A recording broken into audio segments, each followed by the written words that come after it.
Hi everyone, this is Nikki Rowland and today I have a layout to share for Bramble Fox. I am using the March Fox box, a couple of bits from there, and then I'm also using this set called Good Life. I'm using the Remarkable and the Superb titles, not the Good Life. So as you can see, I've had a little play around with things before I've actually turned my camera on. I've cut some stars out. I'm using the Great Escape collection by Coco Vanilla Studio for this one. Although I'm mostly focusing on having like a white background with some stars. I'm going to do some stenciling too, so it's not I'm not using a lot of this collection, just a few bits, but yeah, I'm starting off with this, my favorite stencil in the whole wide world, by Bramble Fox. It's the starburst or sunburst, I think it's called, or sun rays stencil. I only have the half size one. There is a giant one too, which I think is pretty cool, but I don't own that one. So I'm just putting some stenciling on the middle of my page on the background. I'm using a distress oxide and putting it on with a applicator tool. Just doing that, and then that gives me a base for my layout. So I have this beautiful photo of my complicated boy who is 10. He's called Max, and that's a professional photo that we had done recently, so back in November time, it was quite a struggle to get that photo, but it's a very, very beautiful photo, so it definitely deserves its own layout. It's also up in the kitchen. You can see that I've finished my stenciling and I have just splattered with some black paint.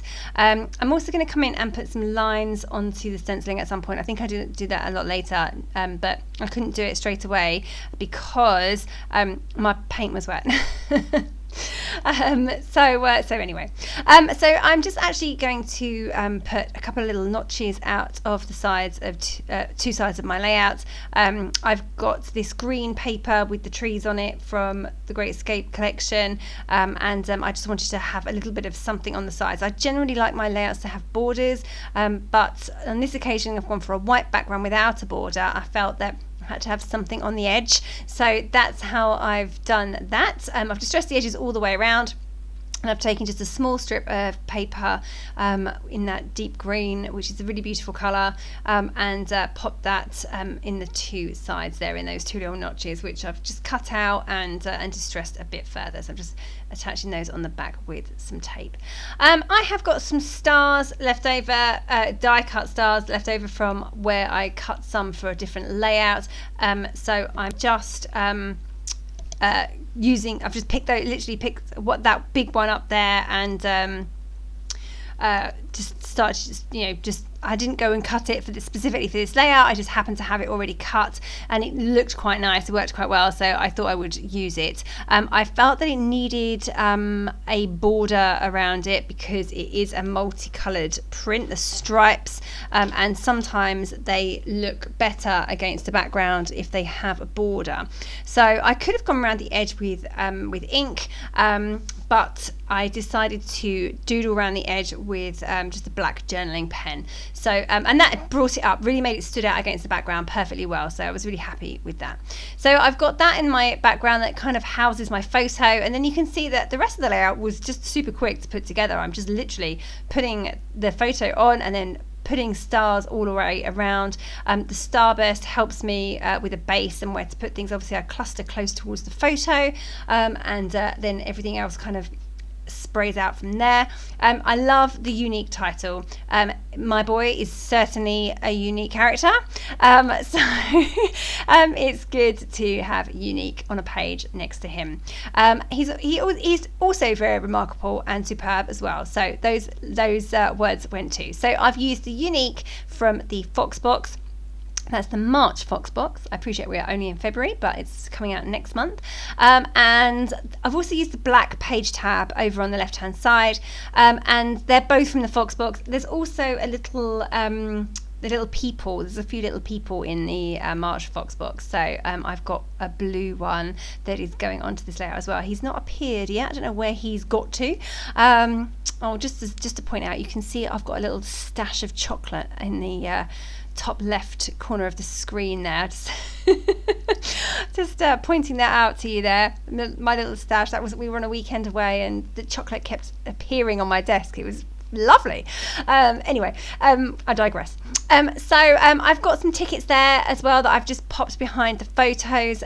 They were given to me by a friend. They were $49 a market, I think. So I've just tucked those under. My little blue man has appeared at the top of the photo. I've also put a wax seal in place at the bottom left. It's got a compass on it. The fabulous Kiri made that for me. She made me a few, or she made a few for all the team. And I've been incorporating them into my layouts. So I've really loved using them. So I might have to get myself some of those. So she made that, so I've incorporated that into the layout. The colour matched the perspectives really quite well.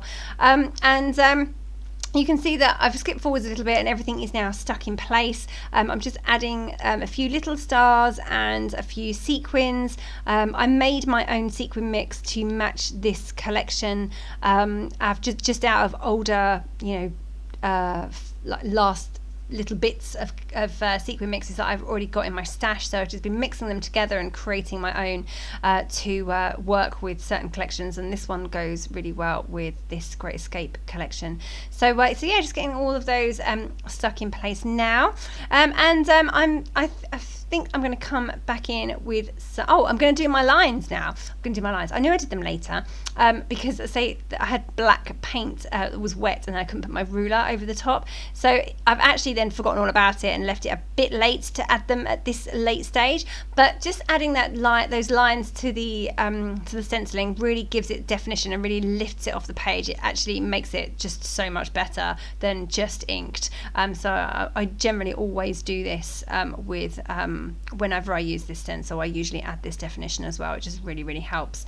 That's all coming together. I think I'm pretty much done. I do need to add some more black splatters, I believe, which I'll probably just do in a moment. But yeah, I did think about putting some journaling onto the page, but I haven't decided which story to add to that yet. So I think I will add that at a later date. But yeah, okay. So just coming in with a few more black splatters of paint. I felt that it needed it, even though I'd already started off with some. Of course, I covered most of them up because that's what I tend to do whenever I seem to use mixed media. There we go, and that is the finished layout. So I hope you have enjoyed seeing that come together. It came together really quickly, actually. It was a really fun, easy layout to make. Yeah, really good fun. So yeah, don't forget to check out those in the shop. Thank you very much for joining me today. That was Nikki Rowland for Bramble Fox.